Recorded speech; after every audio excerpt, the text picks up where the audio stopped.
Béliard. Votre invité Sonia Mabrouk, c'est Laurent Berger, le secrétaire général de la CFDT. Merci d'être avec nous ce matin sur Europe 1, Laurent Berger. Le Premier ministre vous a prévenu qu'il allait recourir au 49.3 samedi ?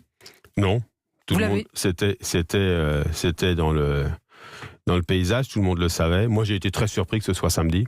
Vous l'avez donc appris en même temps que les Français devant votre télévision, un samedi vers 17h30 ? Oui, c'est ça. Enfin, pas devant ma télévision, j'y étais pas, mais je l'ai appris par les alertes. À aucun moment, la CFDT, l'un des principaux partenaires sociaux qui discutent depuis des mois sur cette réforme, n'a été informé en amont de la date, du moment ? Non, pas du tout. Après, c'est une histoire, le 49.3, c'est une histoire politique, donc j'ai pas envie de faire de polémique là-dessus. Ce qui est important, c'est ce que ça dit sur l'incapacité de la représentation nationale à aller au fond du débat sur une question fondamentale qui est l'avenir des systèmes des retraites, qui est un des principaux éléments de notre système de protection sociale. Ça, pour moi, c'est extrêmement grave. C'est désastreux pour notre démocratie.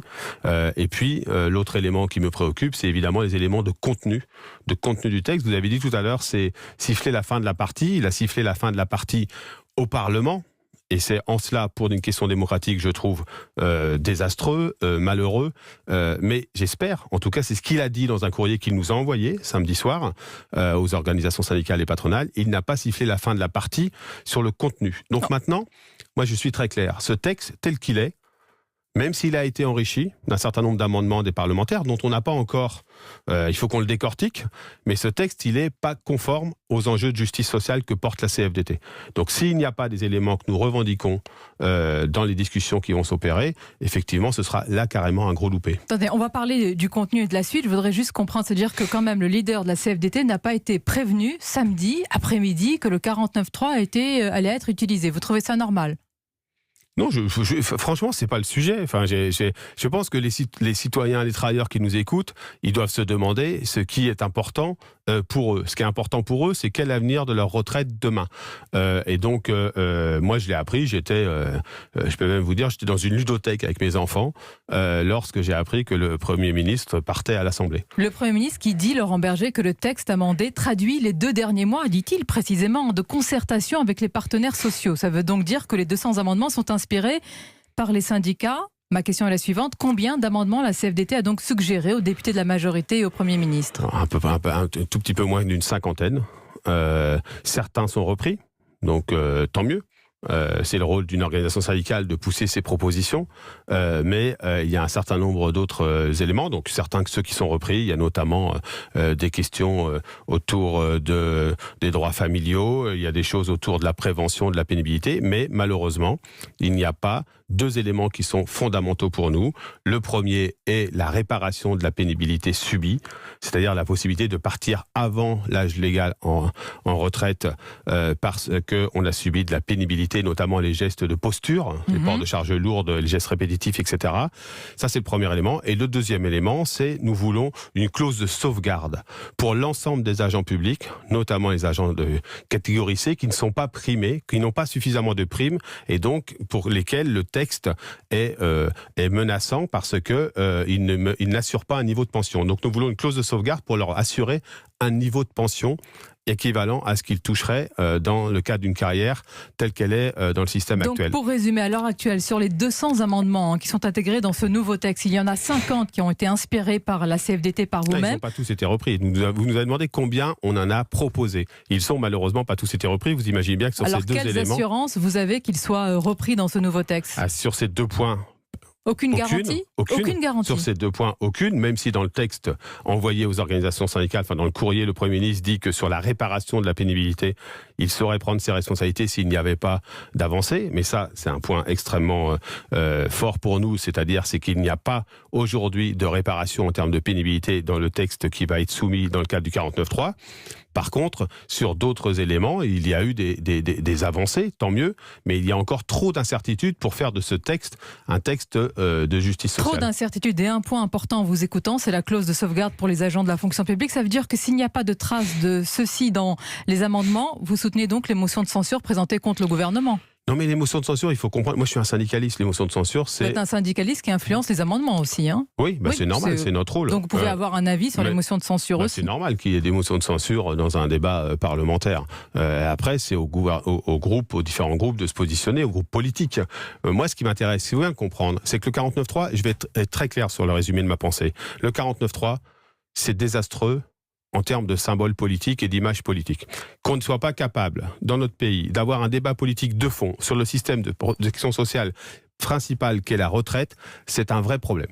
Qui l'a empêché? Le gouvernement, en ayant recours au 49.3 ou la France insoumise? Je vais être très clair. Je crois qu'il y a une responsabilité partagée. C'est qu'il aurait pu avoir une autre méthode de débat choisie, notamment une méthode qui permettait de prendre un peu plus de son temps, mais d'avoir des débats plus ciblés.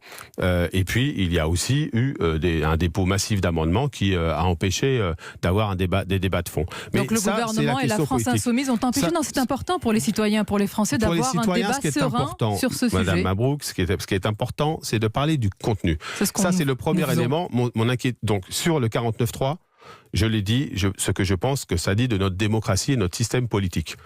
Sur le fond du sujet, ce qui m'intéresse principalement, c'est que le texte tel qu'il est aujourd'hui, il y a un certain nombre d'avancées, avec des amendements qui sont repris, avec les conclusions de la discussion que nous avons eue entre les organisations syndicales et patronales, donc dont acte, tant mieux, mais ces ajouts, ces amendements ne font pas encore du texte un texte satisfaisant pour créer un système universel des retraites qui soit juste. Mais toujours et donc, sur le nous allons continuer de nous battre sur ces éléments-là, plus quelques autres, pour que ce texte soit enrichi. Quand vous dites continuer à vous battre, ça veut dire quoi? Ça veut dire faire du lobbying, mais dans le bon sens du terme. Aller voir le gouvernement, faire en sorte que vos recommandations soient prises en compte, ou aller directement au Sénat où la réforme va arriver pour justement tenter d'influencer les sénateurs? Ça veut dire qu'il faut aller au Sénat, évidemment. Donc nous allons faire ce même exercice avec les sénateurs. Ça veut dire continuer de faire pression auprès du gouvernement pour que ces éléments-là soient impliqués. Ça veut dire mettre en face de ses responsabilités le MEDEF, qui ne veut pas de dispositif de réparation sur la pénibilité, alors que d'autres organisations patronales sont plutôt ouvertes pour discuter du sujet. Donc ça veut dire qu'on va continuer de faire pression. C'est comme ça qu'on appelle ça, de faire pression pour que dans ce texte, il y ait ces éléments qui soient intégrés. Laurent Berger, le président du Sénat, il est clair. Il ne veut pas examiner un texte, tant que les conclusions de la conférence de financement ne seront pas rendues. Il dit d'ailleurs comment voter une réforme qui porte sur 14% du PIB sans en connaître les conséquences financières. Il a raison, vous le comprenez? Oui, je le comprends. Oui, je le comprends, mais il veut reporter le texte, vous le comprenez aussi. Mais la CFDT, elle n'a jamais dit qu'il y avait urgence. Elle n'a jamais dit qu'il y avait urgence. Et on a toujours dit qu'on voulait un système universel des retraites et qu'on voulait qu'il soit juste. Et on voit bien qu'on subit, en fait, on subit tous dans ce mauvais feuilleton les atermoiements successifs. Et parmi ces atermoiements successifs, c'est l'incapacité, à un moment donné, à mettre, dans l'étude d'impact qui a été faite par le gouvernement, les choses sur la table.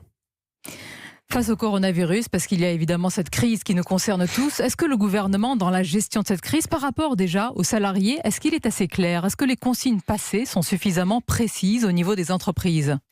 Dans l'état de ce qu'on connaît aujourd'hui, c'est-à-dire, il faut bien se le dire, le coronavirus, on ne sait pas exactement ce que ça va donner, comment ça va évoluer, etc. Oui, il y a un certain nombre de consignes qui sont données dans les entreprises.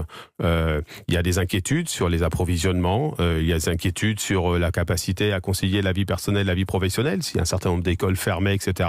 Donc, le rôle d'une organisation syndicale, c'est d'informer les salariés sur leurs droits lorsqu'ils seront confrontés à cette situation.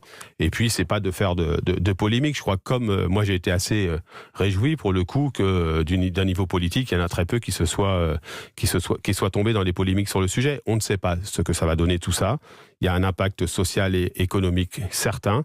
Il va falloir y faire face pour que ni les uns ni les autres ne perdent. D'ailleurs, Bruno Le Maire qui a dit que l'impact de l'épidémie du coronavirus sur la croissance française est beaucoup plus significatif que ce qu'on prévoyait jusqu'à présent, à savoir 0,1 point, a-t-il affirmé ce matin. Clairement, les conséquences sont déjà là, elles se font sentir. Nous, on commence à avoir des équipes syndicales qui disent qu'il y a des risques d'approvisionnement pour telle ou telle pièce, par exemple, lorsqu'on on assemble, par exemple, des véhicules automobiles. Et puis, on a aussi des impacts qui vont avoir lieu, notamment sur le tourisme. Et on sait que ça représente beaucoup de salariés. Vous-même, pour conclure, Laurent Berger, qu'est-ce que vous avez changé dans vos habitudes ?